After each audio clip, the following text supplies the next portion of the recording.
بعض لوگ پہلے نیک ہوتے ہیں، بڑے پرہیزگار ہوتے ہیں، غریبوں کا درد رکھتے ہیں، ان کی سوچیں سلجھ، پھر ان کو عہدہ مل جاتا ہے، پھر آہستہ آہستہ وہ کہنے لگ جاتے ہیں سارا ٹھیک ہے جی، کدھر ہے مہنگائی؟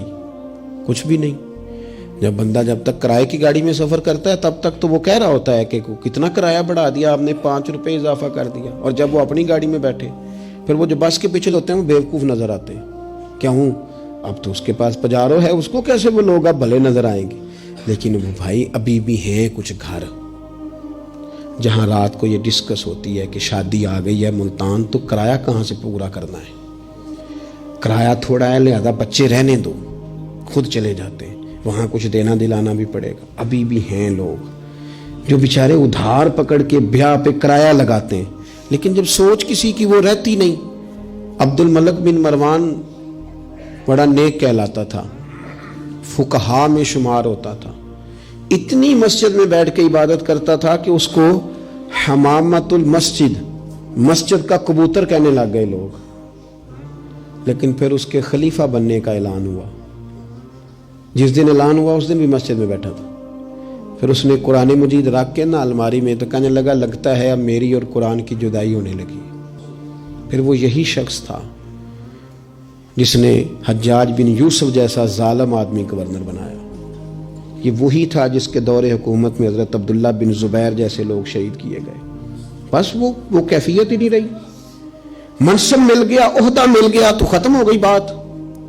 لیکن کچھ لوگ حضرت عمر بن عبدالعزیز کی طرح کے بھی آئے، اتنا قیمتی لباس پہنتے تھے کہ دنیا عش کر اٹھتی تھی، لیکن وہی عمر بن عبدالعزیز تھے کہ جب خلیفہ بنے تو پھر انہوں نے کہا اس طرح کا پہنوں گا جس طرح کا میری رعایا کا غریب آدمی پہنتا ہے۔ بیوی سے کہنے لگے مجھے رکھنا ہے کہ مال دولت رکھنا ہے؟ اس نے کہا آپ کو رکھنا ہے۔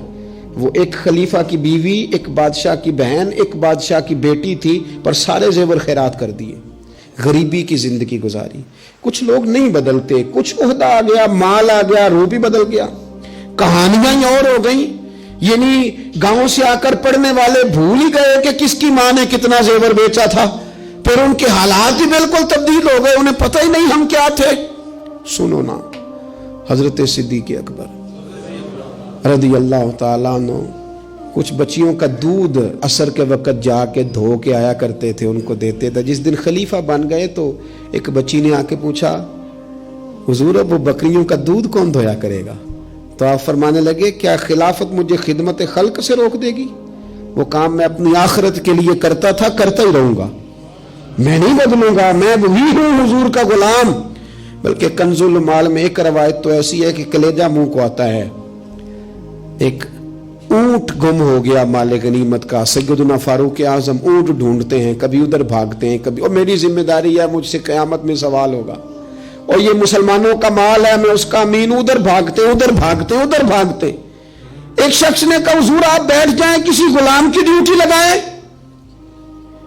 24 لاکھ مربع میل پر حکومت، علم بھی، فضل بھی، تقویٰ بھی، اور سب سے بڑھ کر عمر وہ ہے جن سے اللہ بھی راضی، رسول اللہ بھی راضی صلی اللہ تعالی علیہ وسلم۔ حضرت عمر سے کہا بیٹھ جائیں، غلام کی ڈیوٹی لگائیں۔ حضرت عمر نے رخ پھیر کے دیکھا اور اس بندے کی طرف دیکھ کے کہنے لگے میں بھی تو ایک غلام ہی ہوں۔ کیا ہوں میں؟ ایک غلام ہی ہوں، میں ایک غلام ہی ہوں، اتنے محل چڑھایا سانیاں، غلام ہی ہوں میں، کیا ہوں میں؟ جب آپ نے یہ لفظ کہے تو بندہ کہتا ہے نارمل بات تھی، میرے بھی آنسو نکل آئے، یار یہ بھی کوئی انداز ہوتا ہے۔